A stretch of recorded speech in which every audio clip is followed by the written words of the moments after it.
I'm Jen Taylor Skinner, and this is the Electorette. Over the years, I've done countless episodes on reproductive justice and abortion. And given what I've learned through those episodes about the ways in which bodily autonomy and access to abortion has been on the decline over the past several decades, it really is no surprise that we've found ourselves in this position. And by this position, I mean on the verge of seeing Roe v. Wade formally overturned by the Supreme Court. But even with Roe v. Wade fully intact, getting an abortion in this country has been increasingly difficult, especially getting a late-term abortion. So today's guest is Kate Dineen. And Kate joins me to talk about her own late-term abortion and all the hoops she had to jump through, the expense and the traveling, and of course the heartbreak of the entire experience. And one of the most surprising things about Kate's experience is that she lives in a very blue city. I mean, no one should have to go through what Kate went through to simply access abortion as healthcare. And it's really a story that you have to hear to believe. So without further ado, here is my conversation with Kate Dineen. Kate Dineen, welcome. Thank you so much, Jen. Thanks for having me. Yeah, no, thanks for joining me. Thank you for, being willing to share your story. Of course. So this happened back in the summer of 2021, right? Like last summer, I believe. Correct. Last July. And you were pregnant, and at 33 weeks, you went to have a fetal MRI, which isn't a typical procedure, I don't think. Typically, you have an ultrasound. I have two kids, and I know you have an ultrasound, but I've never had a fetal MRI. Why did that happen? Why did you have one, and what did they discover? Right. Yeah. So it's atypical, and it was, my first experience with a fetal MRI. So as you said, I was about 33 weeks along. I had an uneventful pregnancy up until then, my second, and I was experiencing some abdominal pain, like mild abdominal pain. And I'm like, might as well go in and get it checked out. Better safe than sorry. Like, let me just call my OB's office. So I called and they said, okay, like, I'm sure it's nothing, but let's just bring you in to have an ultrasound. And so they gave me a full growth scan. I had an anatomy scan around 20 weeks, and it was perfect. In fact, the doctor said to me, how does perfect sound? I was like, that sounds great. That sounds great. Yeah. So then I had, one of those long ultrasounds, where they're measuring everything. And, there's a point in the ultrasound where you could kind of tell that the technician was like spending a lot of time on the baby's brain, like, kind of checking and rechecking and measuring. So I started to get nervous, and the doctor came in and explained that one of my son's ventricles in his brain was measuring a little wide. So it was like kind of like an enlarged ventricle, but this isn't uncommon. It's probably nothing. It's kind of on the milder end of enlargement. But why don't you get a fetal MRI just to check it out?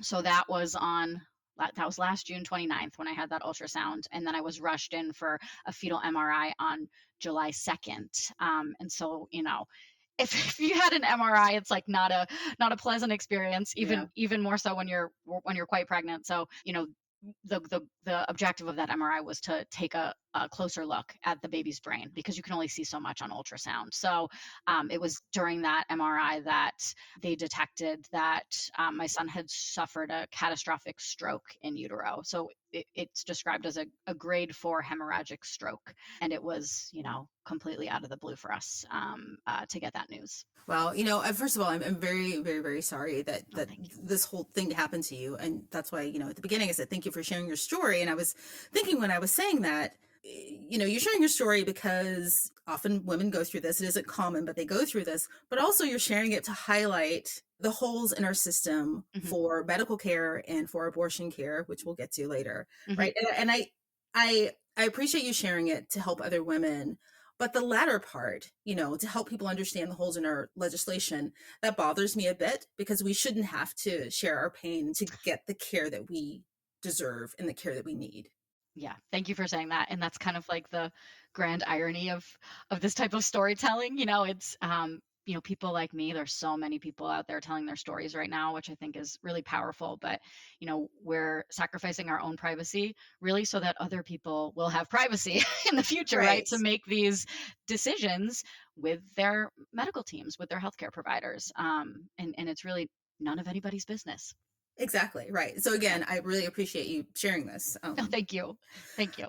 So what was the prognosis after that MRI? What did they Yeah. determine? So this is all during COVID too, right? So that's Right. kind of this other other strange element. So I went in for the fetal MRI.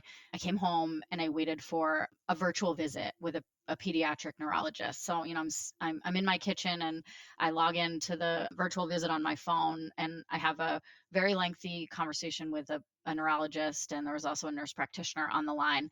And the doctor was so professional and thorough at showing me the brain scans from the MRI versus normal brain scans to get to the final prognosis that I'm very sorry that your son has suffered a massive stroke in utero. And I was just, completely shocked and blown away. And I said, what does that mean? And what does that mean for my son? And he said, well, there's a 50% chance that he'll die in utero. And then there's a 50% chance he'll survive, with a whole spectrum of, of, of health compromises, basically. Right. So the way I heard that prognosis was, my baby would either die or he would be consigned to a fate worse than death, in terms of impairment, quality of life, pain, and suffering.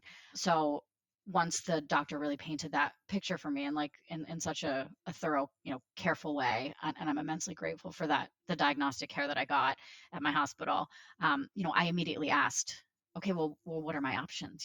I'm 33 weeks along, and the nurse practitioner on the call said, well, you may still be able to explore termination if you're able to travel.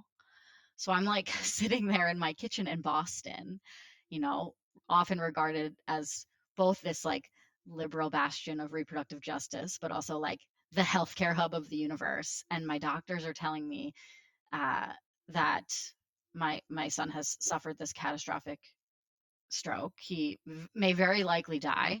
If he lives, he'll have a life, however brief, of pain and suffering. But if I'm to pursue termination, which they didn't, question, I have to leave the state of Massachusetts. So it was really in that moment that I was just blown away and made aware of this massive gap in later abortion access that exists in a blue state like Massachusetts. Was it apparent immediately to you what she meant by you'll have to leave the state? Because Yeah. immediately, like if I were there, I would think like, oh, do they not have all the equipment here? Like Yeah, right, right. we just assume that, anyway, I'll let you answer that question. Yeah. No, and yeah, so my first question was like, "Wait, why?" Right? Like, Yeah. I have always kind of prided myself as being someone who thought, I've always been an advocate for choice and reproductive justice. And I had followed along when in 2020 here in Massachusetts, the legislature overrode a governor's veto to enact what's called the Roe Act here. And I thought, wow, this isn't that wonderful? Isn't it great to live in the state of Massachusetts? So I'm like, what? Well, didn't we just pass a big law so things like this wouldn't happen? And so every doctor I spoke with at my hospital, Mass General Hospital in Boston, from that point onward, I asked, why can't you give me care in at Mass General in the state of Massachusetts? And I got kind of various versions of the same answer was, the state law and our hospital's policy just don't go far enough. You're too far along and your son's diagnosis like doesn't qualify. And so, and all of the doctors, were very empathetic and professional and but telegraphed to me like our hands are tied. And so the hospital was able to get me an appointment with a clinic in DC, but the clinic couldn't see me until later the following week, and I was freaking out and worried that I would go into premature labor. And I was able to find myself an appointment 2 days earlier at another clinic called the Care Clinic in Bethesda, Maryland. And I've since learned that there are really just a handful of clinics in the entire country that provide later abortion care. Maryland, DC, Colorado, and then New Mexico, depending upon how far along you are. So to be, turned away by my own hospital, to be told I have to travel very far, that's a 500-mile drive to the Metro DC area, and of course to pay out of pocket for the medical procedure. It was something I had the financial resources and support system to pull off, but so many people do not. The logistics of it really just compounded heartache of my son's prognosis and the decision that we were faced with. So I'm assuming this happened over the course of what, several days or a week? This was Um, like a day. So I had the MR I had the fetal MRI in the morning on July 2nd. I had a conversation with the neurologist just a couple hours later at like 11 o'clock.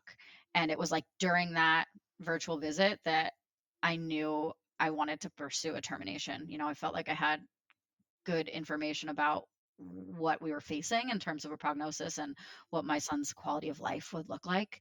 And, I was able to, again, the hospital was able to schedule me for the following week. So, like, that was a Friday and the appointment was on a Wednesday. So, we mobilized really quickly to get an appointment at that earlier clinic on Monday, which was a federal holiday. It was the 4th of July holiday. So, it was like everything moved very, very quickly as soon as we had the results of that MRI. And I think it had to because of how far along I was in my pregnancy. right, like you said, you could go into premature labor because I think full term is what, like 38 weeks, or they Yeah, maybe consider that full term. 37. Yeah, yeah, 37 weeks, right? yeah. Exactly. So you're very, very close. So every day is important. And I guess what I'm trying to get at is that it sounds like you made the decision fairly quickly, Mhm. but it sounds like they had already decided that they were not going to give you care, right? Yes, They yes. didn't have a lot of time to deliberate. That's what I'm trying to get at. Absolutely, absolutely. And all that was, unclear to me at the time, right? So they gave me the diagnosis and told me that they couldn't give me care in the Right. same conversation. So, kind of reverse engineering what happened, after the fact. I later learned that the hospital has a panel of sorts to determine which abortions after 24 weeks can be performed in house based on their hospital policy. So, this panel convened in some capacity. They took a look at our case and they said, no, we can't help you. And all of that happened, before I had the conversation about the MRI results. Wow. So what is the law in Massachusetts? Up to 24 weeks you can have an abortion, right? That's right. Yeah. So the context is really interesting in Massachusetts. So, back in 2020, the legislature here, the state legislature, overrode a veto from Governor Charlie Baker, who was a Republican, to enact the Roe Act, which essentially, codifies access to abortion in state law. And, this was obviously a really important move in light of what's happening at the federal level now. I think, the legislature deserves a lot of credit in terms of having the vision to take action several years ago to try and get ahead of what we're seeing now. So, that law did a number of things in expanding access. It allowed for abortion after 24 weeks of pregnancy in certain cases. And then it did some important things around expanding access for younger patients as well. So lowering the age of parental consent from 18 to 16. So it was a really important law that was really just recently passed just a couple years ago. So if you take a look at the letter of the law, a lot of advocates here in Massachusetts believe that under the current state law, doctors at MGH did in fact have the discretion to provide me with abortion care in house, but they believe that the hospital is very narrowly interpreting the law or very conservatively interpreting the law so that they don't have as much liability in performing abortions after that 24-week cutoff. Liability in the context of whom, right? Like, Yeah, no, exactly. and I'm serious. Like, who are they concerned about being liable to? Yeah, so it's really interesting. So I've asked this question to MGH many times, to kind of cite a couple provisions in the law that I think are particularly compelling. So, if a pregnancy has existed for 24 weeks or more, no abortion may be performed except by a physician and only if necessary, quote, in the best medical judgment of the physician to preserve the life of the patient, to preserve the patient's physical or mental health, or in the best medical judgment of the physician, an abortion is warranted. And these words are important because of a lethal fetal anomaly or the fetus is incompatible with sustained life outside of the uterus. So in my case, it seems as though the panel really focused on what is a lethal fetal anomaly. And, I was essentially told that my son's diagnosis, while likely fatal and certainly catastrophic, did not qualify as lethal given their interpretation of state law. I also learned, which I think is really staggering, that the hospital's current policy, that panel, doesn't contemplate in any way maternal mental health. And that to me is really Well, is really staggering in terms of just ignoring an entire provision in the state law. but that's a part of the Roe Act, right? Like, It is. that's what I thought. So they just Yeah. ignored Yeah. that piece, Yeah. that provision. So they're very narrowly interpreting what qualifies as quote a lethal fetal anomaly. And they shared that they have, a shockingly short working list of diagnoses that they consider to be definitely lethal. Like there's no chance that your baby would survive.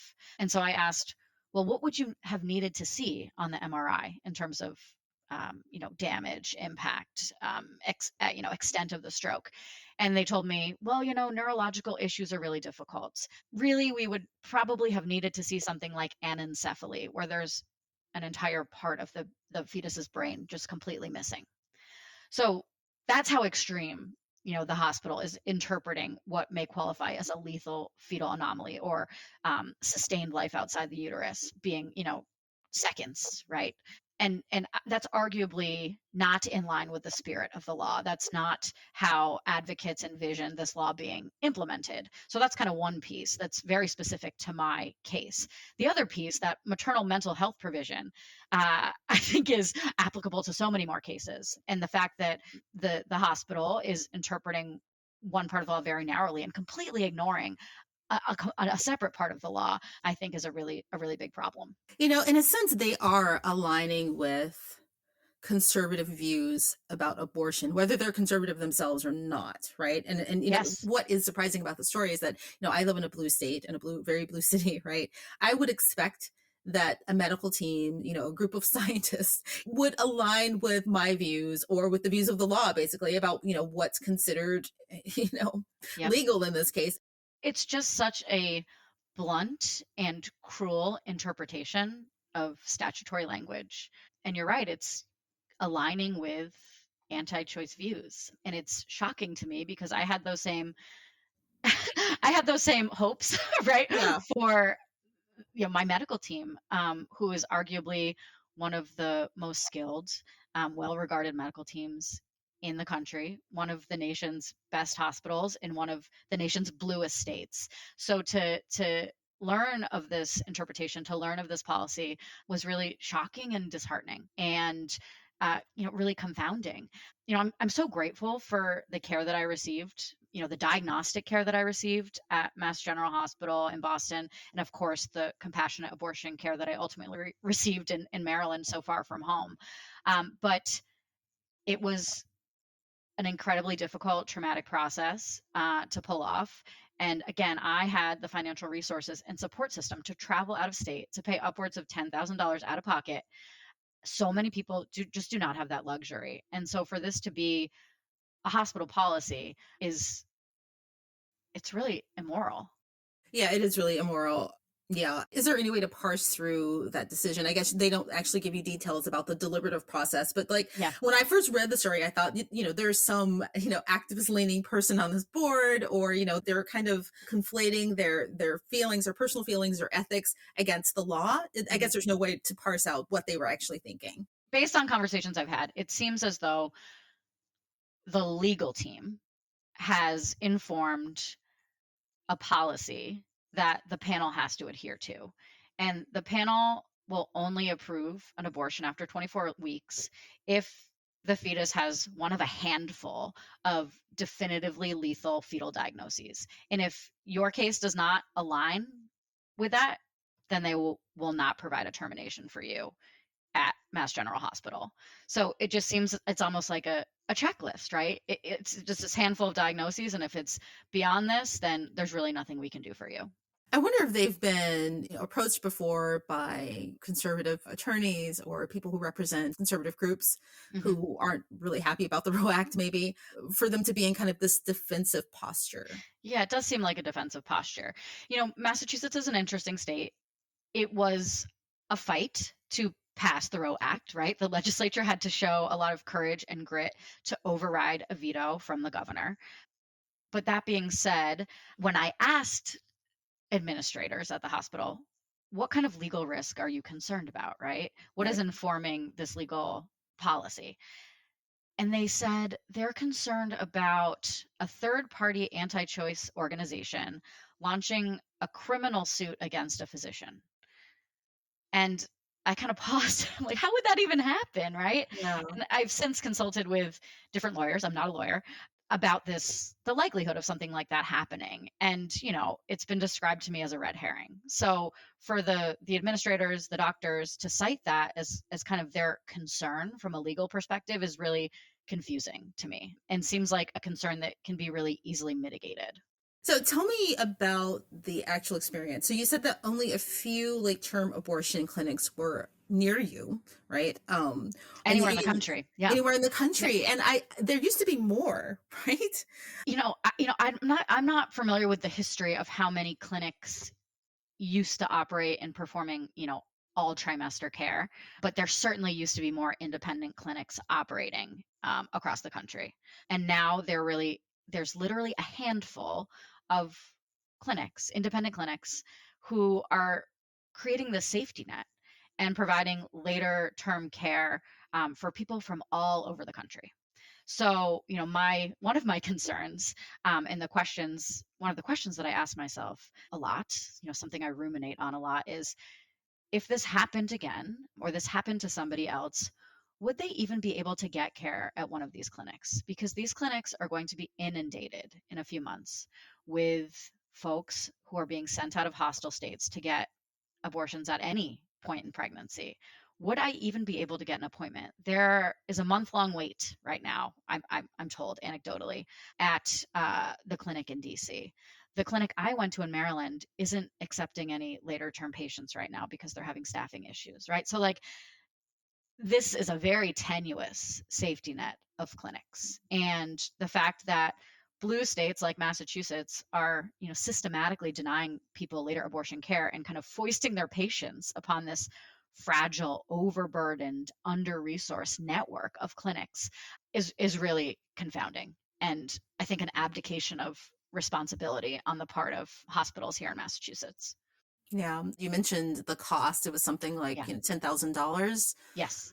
out of pocket. Insane. Yeah. Yeah. So the process, was, again, things moved really quickly once we got the diagnosis. And again, I was very concerned about going into labor, in part because, I asked one of the physicians at Mass General what would happen if I went into labor, and they essentially told me, we would have to intervene with like life-saving measures for your child.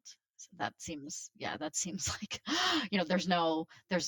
I guess there's maybe one hospital in the country that has an infant hospice, but that's not like a typical practice. The hospital would come in with life-saving measures kind of against the will of the parents, which I think is kind of like a separate a separate thing, that requires a bit of examination. So we moved really quickly. I was very concerned about going into labor.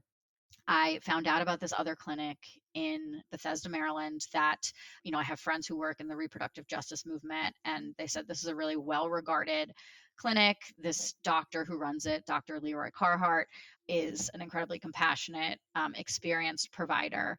In fact, his partner who he used to work with, Dr. George Tiller, was murdered by an anti-choice zealot while he was attending church years ago, right? So Well, like yeah. this is someone who's just like really devoted to the cause and very courageous in providing care to patients all throughout pregnancy. So I felt like, very grateful to be accessing care at Dr. Carhart's clinic. So, I was again able to get in 2 days earlier, which like now doesn't seem like a big difference, but then it was just like a huge difference. Like 2 whole days earlier was, just such a honestly a blessing. And so, my husband and I drove. Well, first of all, my husband and I found childcare for our then 18-month-old, and we got in our car and we drove 500 miles down to DC. And again, I had this appointment for a clinic in DC on Wednesday, but I was hoping to get an earlier one in Bethesda, and I was able to. And so, we stayed in a hotel, and I had an appointment on the 5th, Monday the 5th, which was the July 4th holiday. I think it's like particularly poignant that Dr. Carhart's also a veteran, and Yeah. his clinic was open on a federal holiday for Independence Day, and there he was, opening his doors to provide abortion care. So, he was incredibly empathetic and sympathetic, and said something like, "I'm so sorry to have met you, but I can give you care, and I hope that this is, the worst thing that ever happens to you and your family." So we just felt so supported and like cocooned by his expertise.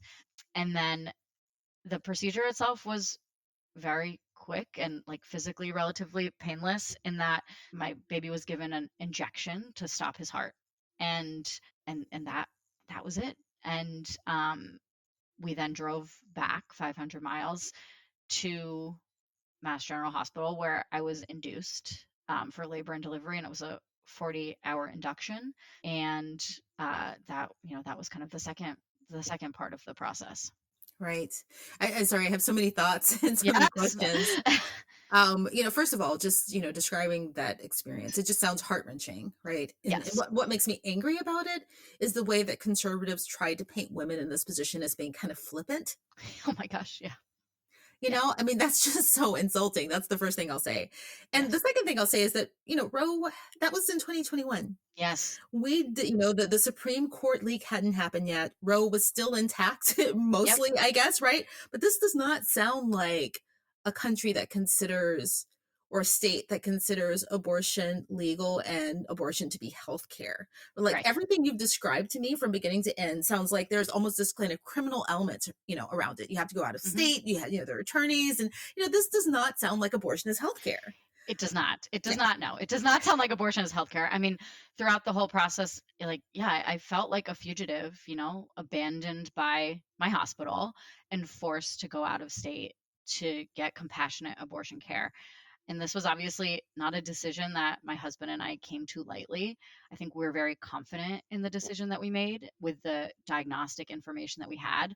We felt like this was the compassionate, loving choice for our son, but the logistics around, pursuing that choice were just staggering. And it was in no way aligned with continuity of healthcare, right? I think a lot of hospitals like to talk about continuity of care and trauma informed care. And this was like the opposite of that.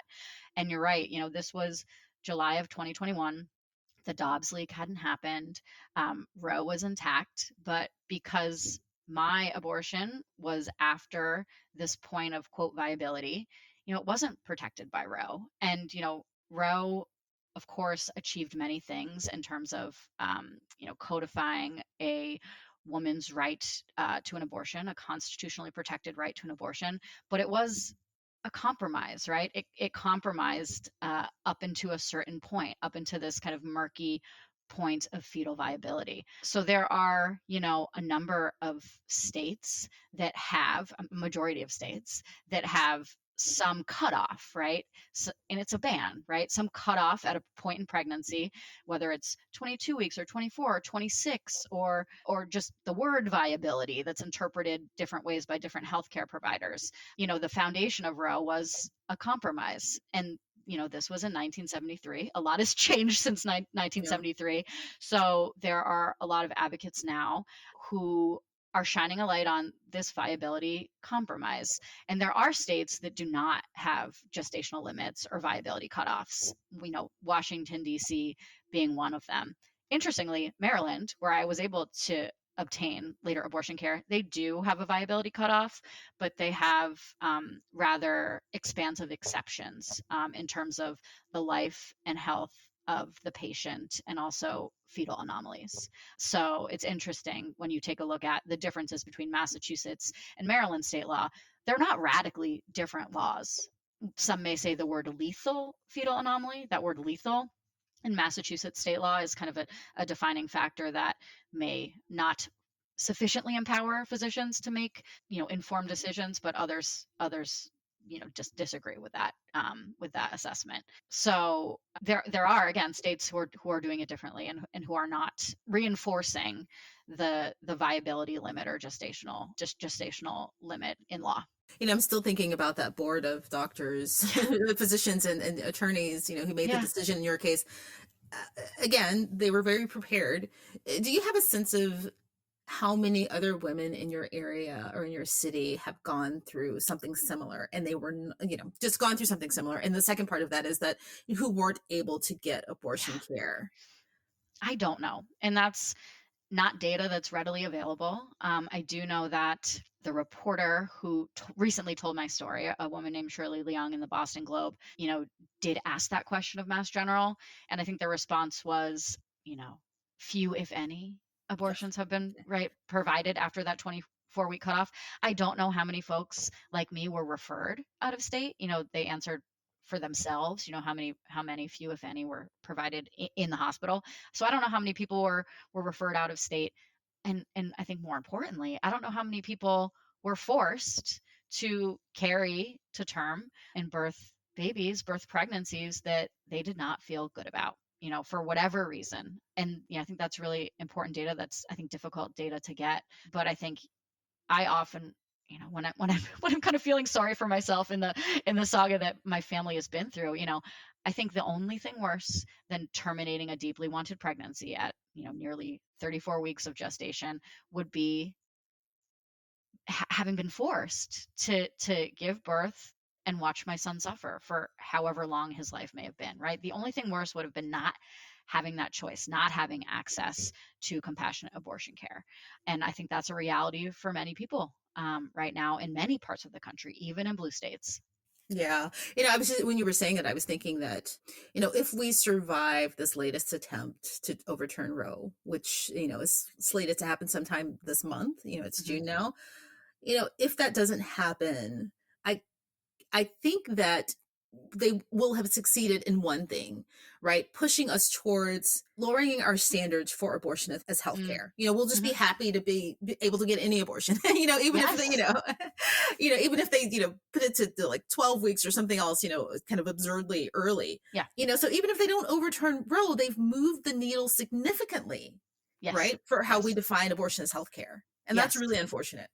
It is, and if you kind of go back and subject yourself to listening to the SCOTUS conversations around Dobbs, you will very clearly see the line of questioning. Why would anyone need to get an abortion after 15 weeks? Right? Like, why would anyone ever need to get an abortion Yeah. after 15 weeks? 15 weeks is quite early, by the way, right? If you look at the data, an overwhelming amount of abortions happen very, very early in pregnancy. Later abortions like mine are exceedingly rare. But there are many reasons why somebody would need to access abortion later in pregnancy. When you think about, third trimester abortions, it's generally because of new information, right? New information about the patient's health, the mother's health, new information about the fetus's health, or even new information in terms of a life change or life situation. So, it's not just because of a devastating fetal anomaly like mine. But there are many reasons why people may need to make that very difficult decision to pursue later abortion care.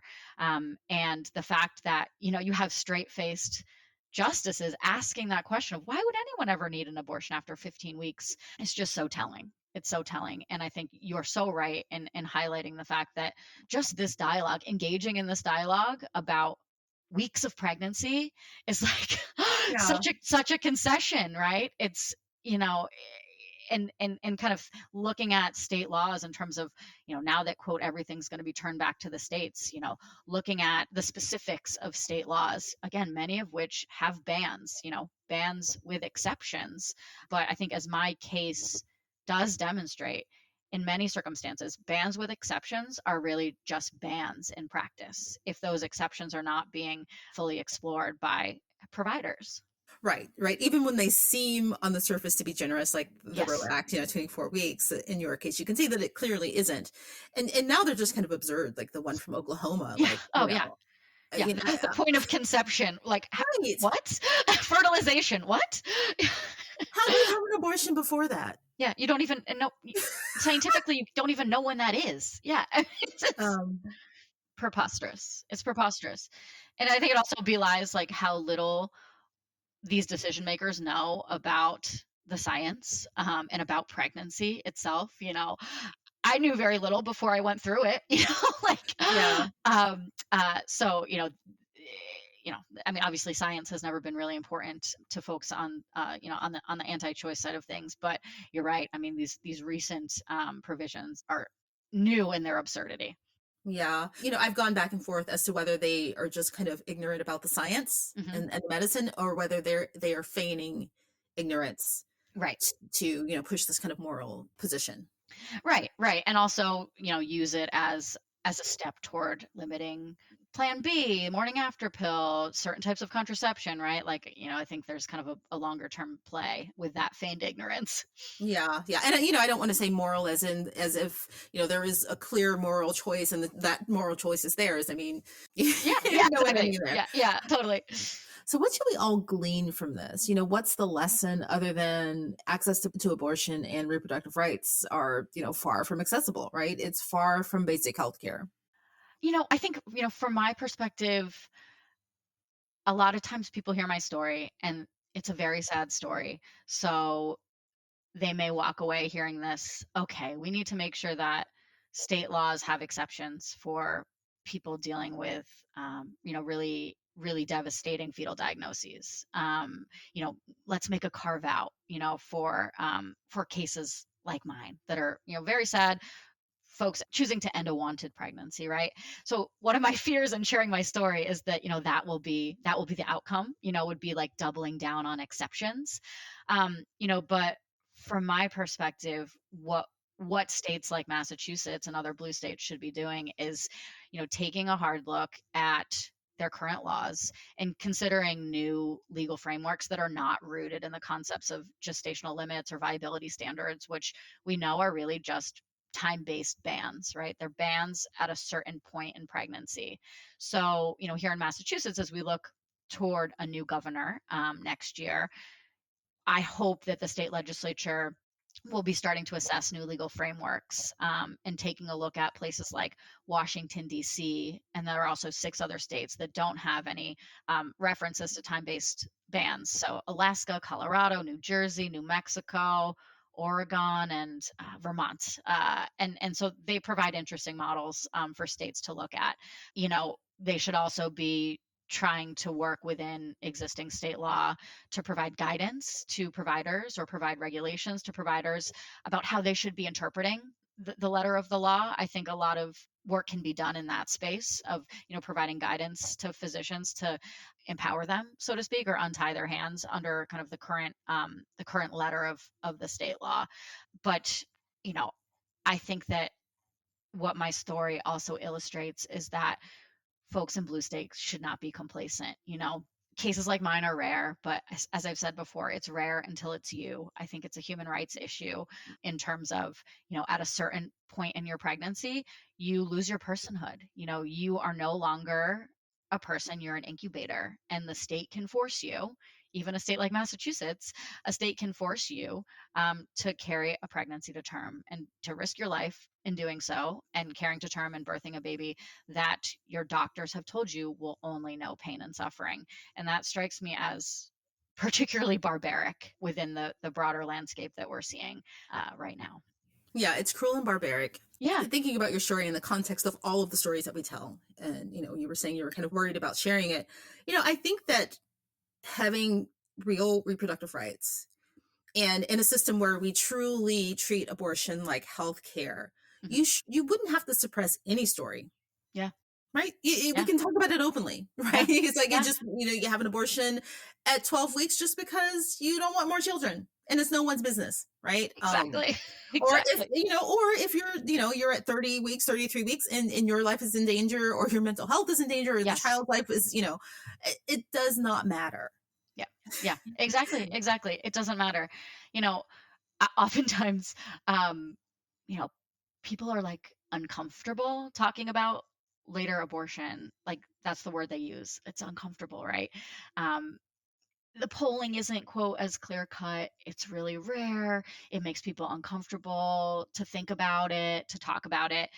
But you know what else is uncomfortable? Being told by your doctors, by your state, that once your fetus crosses this murky threshold of viability, you're no longer a person, you're an incubator.